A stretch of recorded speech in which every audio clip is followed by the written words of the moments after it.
Salam Bapak Ibu, saudara-saudara kekasih dalam nama Tuhan kita Tuhan Yesus Kristus. Selamat Hari Paskah dan selamat bertemu kembali di YouTube saya, Pendeta Rudolf H. Pasaribu Channel. Dengan dan lewat channel ini, saya komit untuk senantiasa menyebarkan pengajaran firman Tuhan. Karena saya percaya berlandaskan Yesaya pasal 55 ayat 11 bahwa firman Tuhan yang saya dan Bapak Ibu, saudara-saudara semuanya juga ikut sebar lewat apapun, termasuk lewat video ini, tidak akan kembali dengan sia-sia, tetapi akan bekerja sendiri lewat kuasa dan berkat urapan Roh Kudus. Mari Bapak Ibu, saudara-saudara semuanya, saya ajak membantu saya menyebarkan pengajaran firman Tuhan khotbah di ibadah perayaan Paskah kedua 10 April 2023, terambil dari kitab Kisah Para Rasul pasal 3 ayat 24 sampai dengan ayat 26, dan epistel atau bacaan dari kitab Ayub pasal 19 ayat 25 sampai dengan ayat 27. Diikat oleh topik atau tema Allah membangkitkan hambanya. Dalam bahasa Batak Toba dituliskan Debata pahehehon naposona. Saya baca untuk kita, simaklah pembacaan firman Tuhan berikut ini. Judul perikop Kisah Para Rasul pasal 3 mulai dari ayat 11 sampai dengan ayat 26 adalah khotbah Petrus di Serambi Salomo, dan khotbah kita dari ayat 24 sampai dengan ayat 26. Dan semua nabi yang pernah berbicara mulai dari Samuel dan sesudah dia telah bernubuat tentang zaman ini. Kamulah yang mewarisi nubuat-nubuat itu dan mendapat bagian dalam perjanjian yang telah diadakan Allah dengan nenek moyang kita ketika Ia berfirman kepada Abraham, oleh keturunanmu semua bangsa di muka bumi akan diberkati. Dan bagi kamulah pertama-tama Allah membangkitkan hambanya dan mengutusnya kepada kamu supaya Ia memberkati kamu dengan memimpin kamu masing-masing kembali dari segala kejahatanmu. Bapak Ibu dan saudara-saudara, demikianlah nats khotbah kita di ibadah Paskah kedua memperingati kebangkitan Yesus Kristus, Senin tanggal 10 April 2023. Dihubungkan dengan topik atau tema Allah membangkitkan hambanya. Debata pahehehon naposona. Apa yang dapat kita lihat dari nats khotbah ini, Bapak Ibu?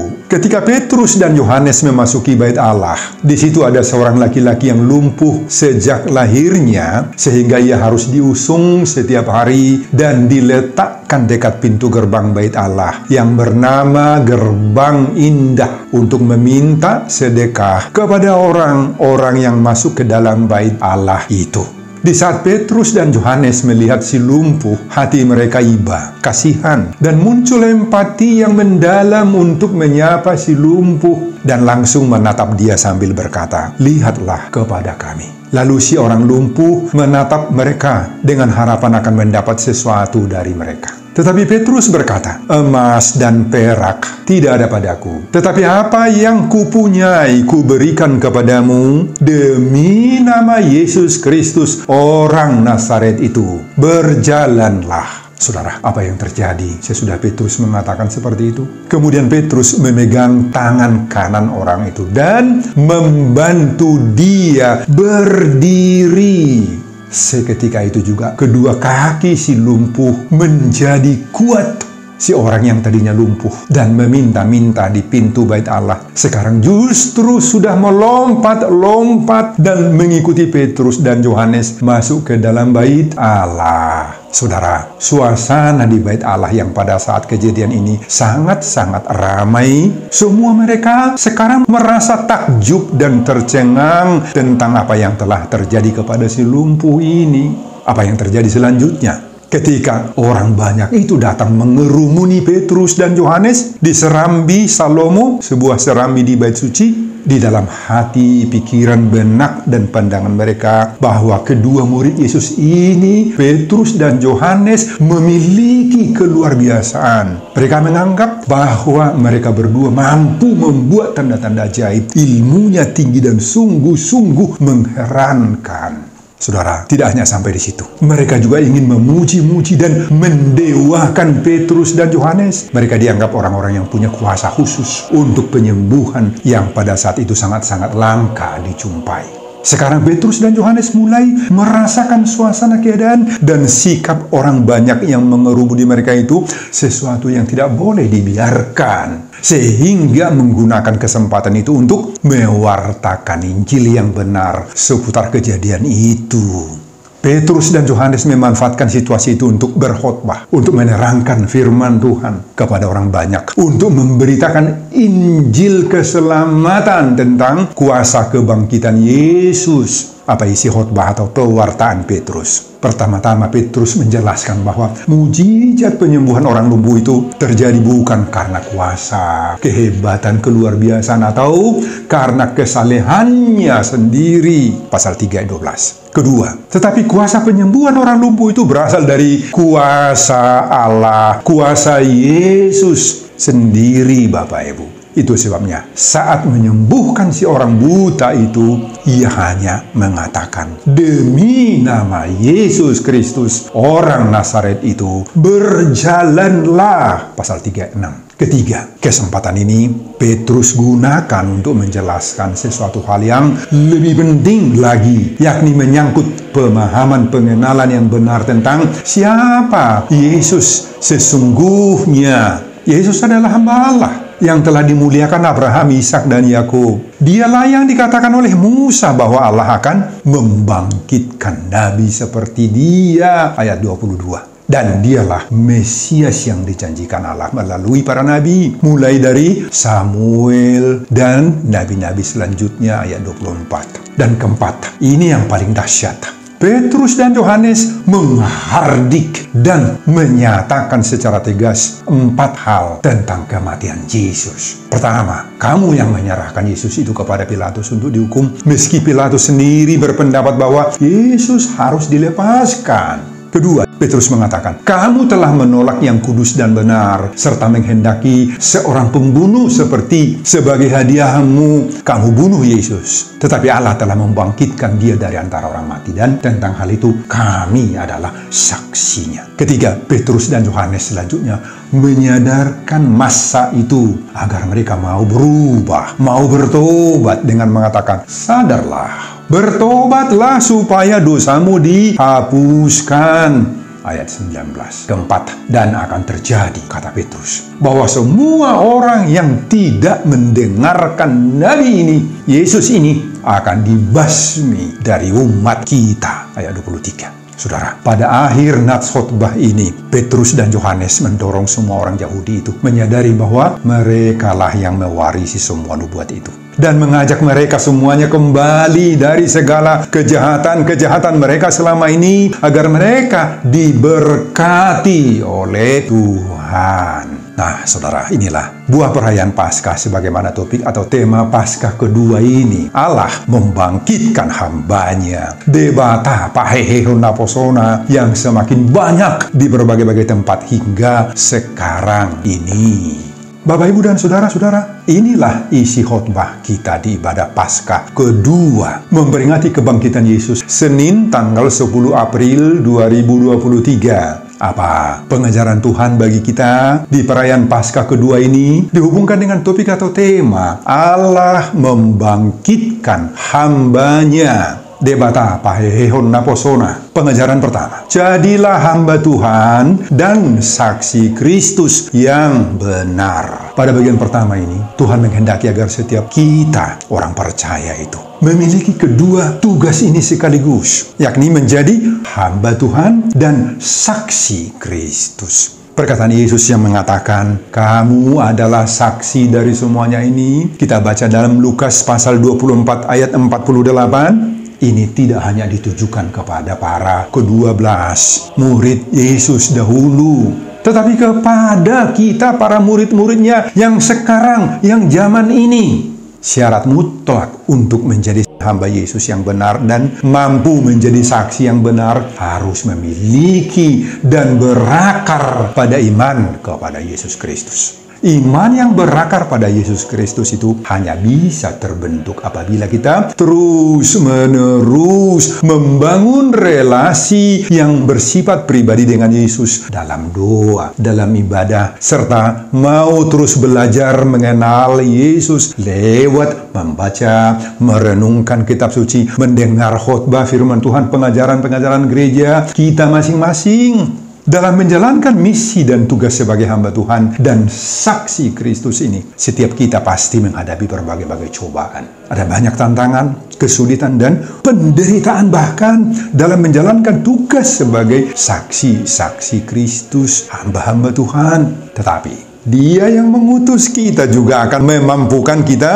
akan membekali kita, menjalankan misi yang diberikan oleh Yesus itu kepada kita. Saudara, bagaimana kita menjalankan seruan Tuhan lewat topik perayaan Paskah kedua Senin 10 April 2023 agar kita menjadi salah seorang hamba Allah, Naposoni Debata, yang dibangkitkan Allah di zaman sekarang ini? Menjalankan misi Yesus ini bukan hanya sekedar membuat mujizat-mujizat yang luar biasa, yang hebat-hebat dan yang spektakuler. Oh tidak. Kita cukup mengatakan seperti ucapan Petrus dalam menyembuhkan orang lumpuh ini, emas dan perak tidak ada padaku, tetapi apa yang kupunyai ku berikan kepadamu demi nama Yesus Kristus. Saudara, hanya ini modal kekuatan kuasa yang kita bawa di setiap pelayanan-pelayanan kita. Dengan modal dan kuasa demi nama Yesus Kristus ini, maka kita mendoakan orang-orang yang mengalami beban-beban, tekanan-tekanan baik fisik non-fisik, masalah sakit penyakit, beban karena desakan-desakan kebutuhan yang tidak terpenuhi, suasana keluarga yang kurang harmonis, dan bahkan sering terganggu damai sejahteranya dan lain-lain. Oh, inilah juga misi kita Bapak Ibu, sebagai hamba Tuhan, sebagai saksi Kristus di zaman modern saat ini. Petrus dan Yohanes dalam khotbah ini menjadi tiruan dan teladan bagi kita. Jangan pernah kita menganggap diri kita lemah, tidak mampu dan tidak sanggup mengemban misi ini. Oh jangan. Petrus dan Yohanes tidak ubahnya seperti kita, orang biasa saja. Tetapi dengan kuasa Tuhan, Dia mampu menunjukkan hal-hal yang luar biasa. Oleh karena itu Bapak, Ibu, dan saudara-saudara, sebagaimana sering saya tegaskan dalam khotbah-khotbah saya, bahwa posisi atau kedudukan sebagai hamba Tuhan itu tidak dibatasi oleh jabatan-jabatan gerejawi atau gelar-gelar, sebutan-sebutan tahbisan yang diberi oleh gereja, seperti sebutan pendeta, sintua, bibel frau, diakones, evangelis, dan lain-lain. Dan inilah yang disuarakan Petrus dan Yohanes pada ayat 25 khotbah ini. Kamulah yang mewarisi nubuat-nubuat itu dan mendapat bagian dalam perjanjian yang telah diadakan Allah. Semua bangsa di muka bumi ini akan diberkati. Diberkati oleh siapa? Diberkati Tuhan lewat pelayanan-pelayanan kita. Makanya Bapak, Ibu, dan saudara-saudara, menjadi hamba Tuhan dan saksi Kristus, sebagaimana ucapan Yesus tadi, kamu adalah saksi dari semuanya ini, sudah seharusnya kita pastikan berlaku untuk kita semua orang percaya, untuk menyaksikan perbuatan-perbuatan Tuhan. Amin Bapak Ibu. Dan inilah juga seruan topik perayaan Paskah kedua Senin 10 April 2023 ini. Allah membangkitkan hambanya. Artinya itu apa? Tuhan tetap menunggu kehadiran kita untuk memposisikan diri kita menjadi hambanya untuk mengemban misi dan perutusan Tuhan di tengah-tengah dunia ini, di mana kita ditempatkan Tuhan. Dan dengan bermodalkan demi demi nama Tuhan Yesus. Untuk memampukan kita mewujudkan semua itu, maka relasi hubungan yang akrab antara kita dengan Yesuslah yang memberi kita berbagai-bagai topangan ilahi. Pengajaran yang kedua, hindarkan pemujaan diri lewat keberhasilan pelayanan kita. Saudara, ketika mujizat kesembuhan itu terjadi, banyak orang terheran-heran melihat kesembuhan si lumpuh itu. Mereka tidak habis pikir bagaimana kesembuhan itu kok bisa terjadi. Padahal orang tersebut sudah lumpuh sejak lahirnya. Mereka sungguh heran dari mana kuasa Petrus dan Yohanes bisa mampu menyembuhkan orang lumpuh tersebut. Mereka dapat kuasa dari mana? Selain merasa takjub dan heran, mereka semua mau memuji-muji kedua murid Yesus ini, Petrus dan Yohanes. Kehebohan itu mendorong Petrus membuat pernyataan di Serambi Salomo bahwa Yesus yang telah dibunuh oleh para pemimpin agama dan orang Yahudi, namun dibangkitkan Allah Israel dari antara orang mati, dialah penyembuh yang sesungguhnya. Ayat 15-16. Kedua rasul ini tidak berharap untuk mendapatkan pujian seperti itu. Enggak. Mereka sangat menyadari bahwa mereka sama sekali tidak memiliki andil dalam mujizat penyembuhan itu. Keduanya hanyalah hamba Yesus yang bekerja untuk melanjutkan misi kerajaan Allah di dunia ini. Itu sebabnya Petrus dan Yohanes langsung menolak pemujaan kepada diri mereka itu dan mengalihkan rasa hormat dan kebanggaan itu hanya ditujukan kepada Yesus Kristus sendiri saja. Penghormatan atas mujizat tersebut bukan hak milik mereka. Mereka menegaskan bahwa diri mereka hanyalah alat di tangan Tuhan untuk mengadakan mujizat itu. Yesuslah yang membuat mujizat itu. Yesuslah yang patut dipuja, dimuliakan, dan dibesarkan atas semua keberhasilan mereka. Nah, saudara, inilah yang menjadi pelajaran berharga bagi kita di saat ini. Mungkin saja kita atas keizinan Tuhan berhasil dalam berbagai-bagai pekerjaan, berhasil dalam pelayanan, dan mampu menunjukkan karya-karya besar dalam berbagai-bagai bidang kehidupan. Mungkin saja dalam pelayanan gereja kita banyak berhasil di tengah-tengah jemaat. Mungkin sebagai pemangku jabatan sintua, bibel, diakonis, pendeta, yang menurut banyak jemaat kita dianggap memiliki harisma dalam pelayanan kita. Banyak yang memuji-muji kita karena ketekunan kita, kerajinan kita dalam perkunjungan-perkunjungan jemaat dan lain-lain. Termasuk keberhasilan banyak di antara kita dalam bidang ilmu pengetahuan, gelar yang tinggi, talenta mengajar seni, suara, menyanyikan kur, talenta bernyanyi, memainkan alat-alat musik, dan sebagainya. Di sini kita diingatkan oleh khotbah ini semuanya. Tentu saja kita senang, kita bangga, dan tentu saja bersyukur apabila ada keberhasilan-keberhasilan kita seperti itu toh. Itu manusiawi. Dalam keadaan seperti itu, banyak orang yang menjadi sombong, tinggi hati, angkuh. Banyak orang yang mau dipuji-puji orang, mau diangkat-angkat orang. Banyak sekali, Bapak Ibu. Nah, disinilah kita diingatkan agar kita dengan rendah hati mau tanda kutip menggeser dan mengembalikan pujian dan pemujaan yang berasal dari orang banyak itu kepada Tuhan saja. Katakan dalam hatimu, hanya Tuhan yang layak dipuji dalam segala keberhasilan-keberhasilanku. Amin, Bapak Ibu dan saudara-saudara. Pengajaran yang ketiga, lewat keberhasilan dan kemampuan kita, tuntunlah orang mengenal kebenaran. Saudara, Petrus memanfaatkan mujizat dan kesuksesannya ini sebagai suatu kesempatan lagi untuk bersaksi tentang kuasa Yesus yang menyelamatkan. Sesudah peristiwa penyembuhan itu, Petrus dan Yohanes bersama dengan orang yang baru saja disembuhkan dari kelumpuhan itu masuk terus hingga mencapai sisi timur dari pelataran untuk bangsa non-Yahudi yang mereka sering sebutkan itu Serambi Salomo. Nah, di sini banyak orang yang berkumpul. Dan Petrus memanfaatkan kesempatan itu baik sekali untuk mengajar dan menyadarkan mereka. Mujizat itu terjadi karena Allah Israel. Allah yang telah memberikan janji-janjinya kepada para leluhur. Allah yang telah memuliakan hambanya Yesus melalui kebangkitan dan kenaikannya. Saudara, inilah juga tugas kita saat ini, saat sekarang.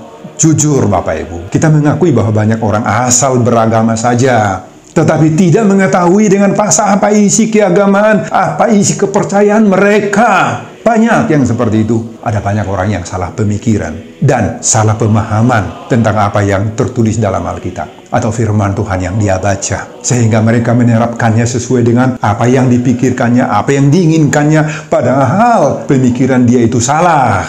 Banyak yang salah memahami berbagai-bagai peristiwa yang terjadi di sekitar hidup kita ini, seperti berjangkitnya penyakit tertentu, terjadinya peristiwa-peristiwa alam, sehingga selalu menyalahkan Tuhan.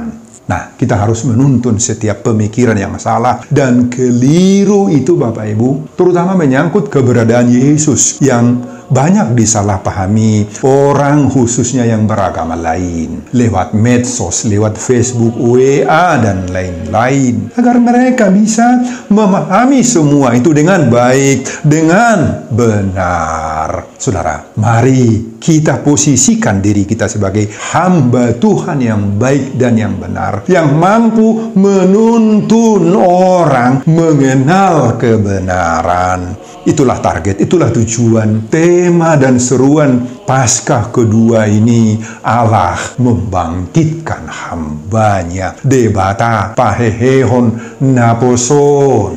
Pengajaran yang keempat, Paskah membimbing kita kembali dari kejahatan. Inilah akhir dari bimbingan Petrus dan Yohanes bagi orang Yahudi saat itu, yakni mendorong mereka pada ayat terakhir, ayat 26, bahwa kehadiran hambanya yakni Yesus Kristus di tengah kehidupan mereka membawa berkat, yakni menuntun dan memimpin orang kembali dari segala kejahatannya.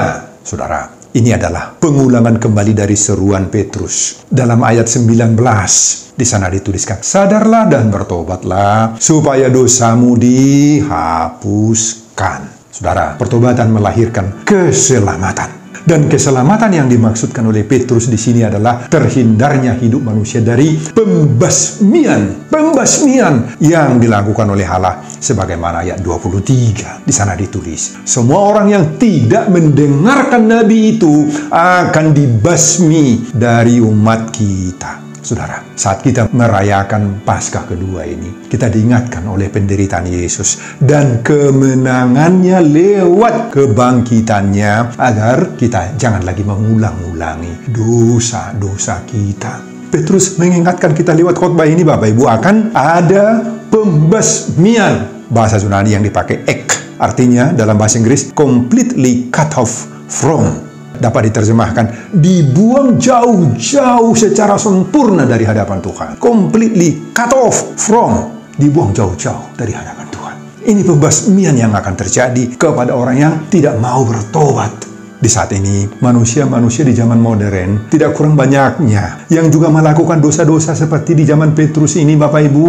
Ada dosa kesombongan, keangkuhan, seakan-akan kita bisa hidup tanpa Tuhan. Masih banyak yang menyangkal kuasa Tuhan dalam hidupnya. Banyak yang apatis terhadap gereja, terhadap kerohanian, terhadap khotbah, terhadap hal-hal pengajaran agama. Mereka kurang menghargai ibadah, kurang menghargai peranan dan kuasa doa. Banyak yang masih menggadaikan imannya dan lain-lain. Saudara, inilah kenyataan hidup banyak orang saat ini. Nggak bisa kita sangkal itu. Masih banyak yang menyia-nyiakan, mempermainkan imannya lewat berbagai-bagai perilaku yang tidak terpuji secara moral, lewat bohong-membohong, penipuan zina, dan lain-lain. Saudara, ingatlah bahwa lewat semua kejahatan-kejahatan seperti ini, perilaku seperti ini, kita sudah kembali menyalibkan Yesus untuk kedua kali. Menyalibkan anak Allah dalam diri kita dan menghinanya di depan umum. Itu dikatakan oleh surat Ibrani, pasal 6 ayat 4-6. Nah, Petrus menghimbau kita sekarang, bertobatlah.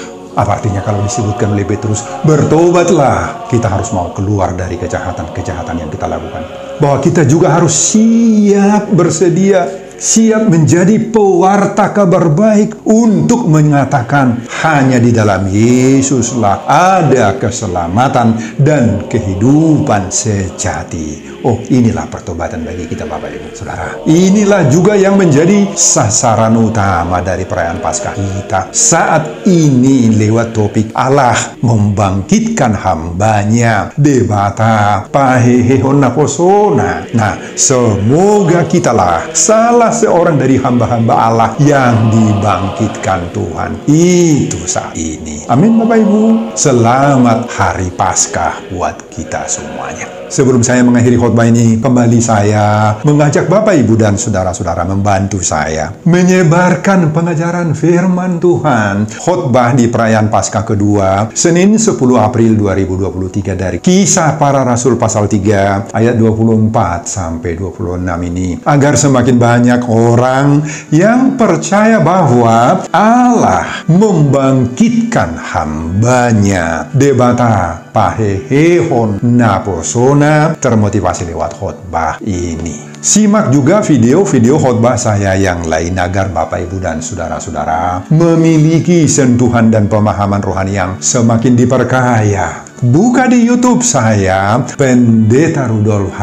Pasaribu Channel. Selamat mengikuti ibadah perayaan Paskah kedua buat kita semuanya. Tuhan Yesus memberkati kita. Salam Horas. Amin.